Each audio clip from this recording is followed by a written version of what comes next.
Dyche should take his best team to Manchester City. Mauricio, Pellegrino and Pardew must avoid upsets and VAR will add to a combustible derby. Dyche should take his best team to Manchester City.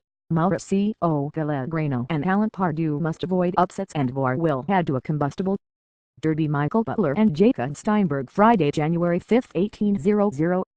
02 GMT, last modified on Friday, January 5, 1800.50 GMT. If there is one message that Jurgen Klopp has to drum into his defenders before Friday night's Merseyside derby, it is to resist the temptation to place their hands on any Everton attackers in their own area. Manage that, and Liverpool should be capable of extinguishing the frustration of last month's draw with Sam Allardyce's side, when Dyche and Lovren conceded a late penalty with a needless and clumsy push on Dominic Calvert-Lewin. Klopp turned on plenty of people after the game.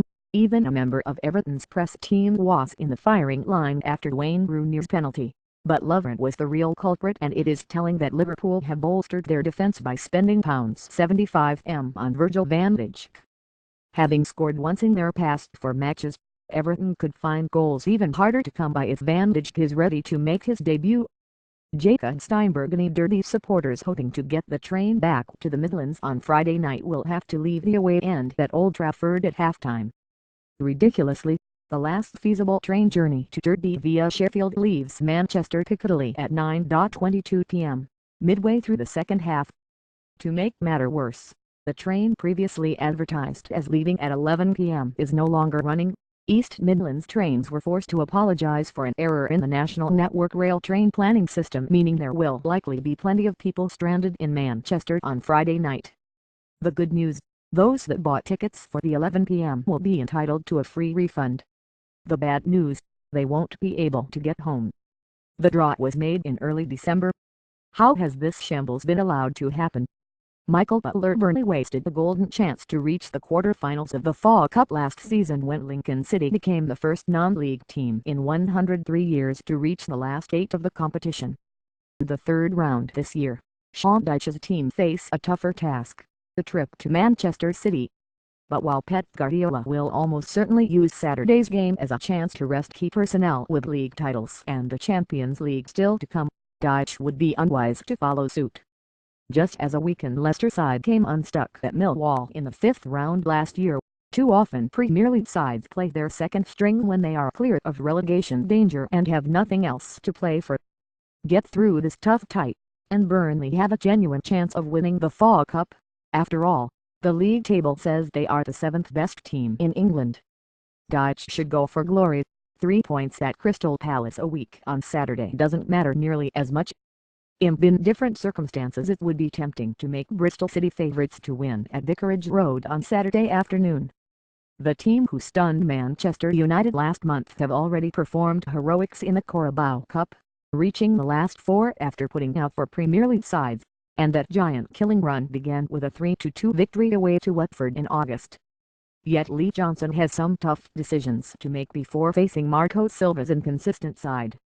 Not only are his team chasing promotion from the Championship, he also has to keep his players fresh before they visit Manchester City for the first leg of their Carabao Cup semi-final next Tuesday. Do not expect Johnson to wave the white flag, especially as Watford are vulnerable after a poor run of form, but finding the right balance will not be easy. JSL eyes on the Amex on Monday night for the preposterously scheduled 7:45 p.m. kickoff between rivals Brighton and Crystal Palace. During the match, Neil Swardbrick will be making history from a studio near Heathrow, becoming the first video assistant referee VAR to be used in an English competitive club match.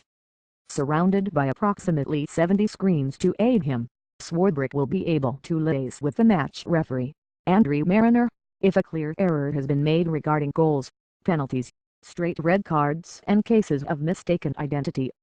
2 stewards were taken to hospital when Brighton and Palace met in the Premier League in November.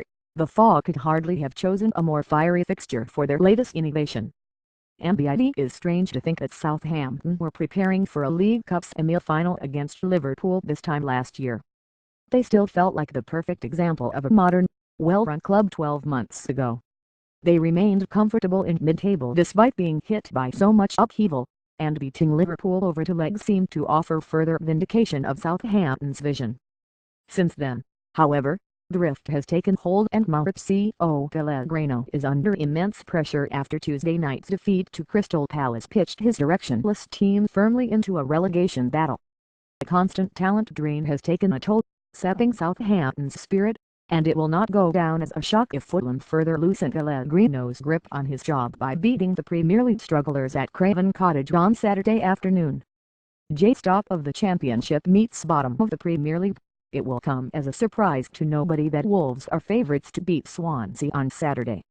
What will be interesting to see is if manager Nuno Espirito Santo utilises his new £1.8 million signing Rafa Mir, who this week turned down a move to Real Madrid to play in England's second tier. Mir has been handed the No. 9 shirt at Molineux, and a match against a Swansea defence bereft of confidence could be the perfect way to bed him in. If the 20-year-old scores on debut, all the better to give competition to the first-choice forward Leo Donatini, who hasn't scored in a month. If Mir has a stinker, at least it won't affect Wolves' push for promotion. Wimbledon don't have an excellent record at Wembley. On their last outing in the League Two playoff final in 2015-16, they beat Plymouth 2-0. In 2008, they won a pre-season friendly 8-1 to mark the 125th anniversary of Corinthian Casuals. The club's previous visit to that, albeit under a slightly different name, ended with them winning the FA Cup in 1988, 30 years ago. Whatever the score is when they play Tottenham at Wembley on Sunday, the trip from one side of London to another will be a nostalgic one for the thousands of travelling away fans. When they marched up Wembley way before the final in '88, Wimbledon fans had to endure opposition fans preemptively wearing Liverpool FC double winners t-shirts. This time, AFC fans will be wearing a smile as white as Wembley's arch and maybe even the limited edition We Are the Resurrection t-shirt.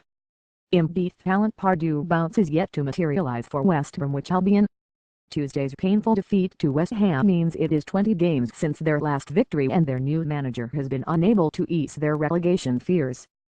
Goal difference alone is keeping West Brom off the bottom of the Premier League, and after a draining run of fixtures, Pardew must be tempted to rest players for Saturday's trip to Exeter City.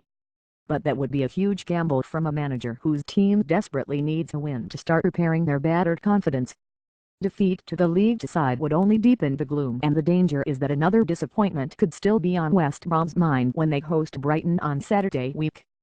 Dyche's Cardiff have had the rotten Christmas, losing their last 4 matches in the Championship. Remarkably, they have only slipped one place to third, thanks to rivals Bristol City losing heavily at Aston Villa, but they are just a couple more bad results away from falling out of the playoff places.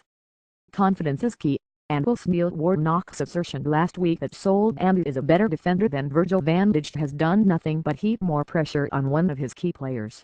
A clean sheet and comfortable win against League Two Mansfield could get his side back on the promotion trail. FA Cup fixtures kick off 3 p.m. GMT unless stated Friday. Liverpool v Everton 7:55 p.m. Manchester United v Derby 8 p.m. Saturday, Fleetwood v Leicester 12:45 p.m. Middlesbrough v Sunderland 1 p.m. Bournemouth v Wigan, Aston Villa v Peterborough, Birmingham v Burton, Blackburn v Hull City, Bolton v Huddersfield, Brentford v Notts County, Cardiff v Mansfield, Carlisle v Sheffield Wednesday, Coventry v Stoke, Doncaster v Rochdale, Exeter v West Brom, Fulham v Southampton, Ipswich v Sheffield United, Manchester City v Burnley, Millwall v Barnsley, Newcastle v Luton, QPR v MK Dons, Stevenage v Reading, Watford v Bristol City, Wolves v Swansea, Wycombe v Preston, Yeovil v Bradford, Norwich v Chelsea 5:30 p.m. Sunday, Newport v Leeds 12 p.m. Shrewsbury v West Ham 2 p.m. Tottenham v Wimbledon, Nottingham Forest v Arsenal 4 p.m. Monday, Brighton v Crystal Palace 7:45 p.m.